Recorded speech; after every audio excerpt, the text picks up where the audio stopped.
Sa basketball, abay trending ang katatapos lamang na NBA Draft 2024 matapos kunin ng Los Angeles Lakers ang 19 anyos na anak ng superstar player na si LeBron James.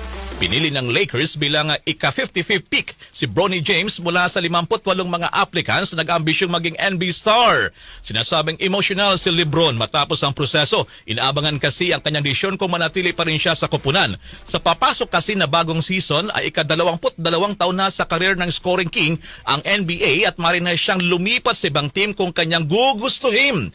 Tila naging diskarte umano ng Lakers ang pagkuha kay Bronny para manatili pa rin sa koponan si LeBron. Noon ito sinabi ng 39 anyos na basketball superstar na nais muna niyang makasamang maglaro ang anak bago siya magretiro.